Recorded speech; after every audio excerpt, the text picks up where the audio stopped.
ಸಾರಿ ಸುರಭಿ, ನೀನು ಅಳ್ತಿರೋದು ನೋಡಿ ನಂಗೆ ನೋವಾಯ್ತು. ನೋವಾಯ್ತಾ? ನಿನಗೆ ಈ ಪ್ರಾಜೆಕ್ಟ್ ಮೇಲೆ ಎಷ್ಟು ಕನ್ಸ್ ಕಂಡಿದ್ದೆ ಅಂತ ನಿಂಗೆ ಗೊತ್ತಿಲ್ಲ ವಿರಾಜ್. ಆದ್ರೆ ನಿಂಗೆ ಓಕೆ ಅಂದ್ರೆ ನಾನು ಒಂದ್ಸಲಿ ಹೆಗ್ಡೆ ಅವ್ರ ಜೊತೆ ಮಾತಾಡ್ಕೊಂಡು ಬರಲ್ಲ. ಬಿಸ್ನೆಸ್ ಬಗ್ಗೆ ತಿಳಿದಿರೋ ನಮ್ಮನ್ನೇ ಹೆಗ್ಡೆ ಕೇರ್ ಮಾಡಲ್ಲ ಅಂಥದ್ರಲ್ಲಿ ನಿನ್ ಮಾತು ಕೇಳ್ತಾರ? ಇದೆಲ್ಲ ಆಗೋ ಮಾತಾ? ಈ ಪ್ರಾಜೆಕ್ಟ್ ನನ್ನ ಹಣೆಲ್ ಬರ್ದಿಲ್ಲ ಅಷ್ಟೇ.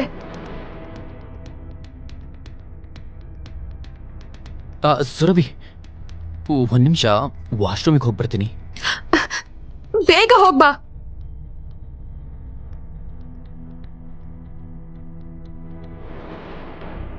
ಈ ತಾಜ್ ಹೋಟೆಲ್ನ ಸೆಕ್ಯೂರಿಟಿ ಗಾರ್ಡ್ ಈ ವಿರಾಜ್ಗೆ ಯಾಕೆ ಸಲ್ಯೂಟ್ ಹೊಡಿತಿದ್ದಾನೆ?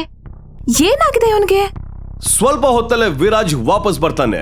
ಕಾರ್ ಡ್ರೈವ್ ಮಾಡೋಕೆ ಶುರು ಮಾಡ್ತಾನೆ. ದಾರಿಯಲ್ಲಿ ಹೋಗ್ತಾ ಸುರಭಿ ಫೋನ್ಗೆ ಒಂದು ಟೆಕ್ಸ್ಟ್ ಮೆಸೇಜ್ ಬರುತ್ತೆ.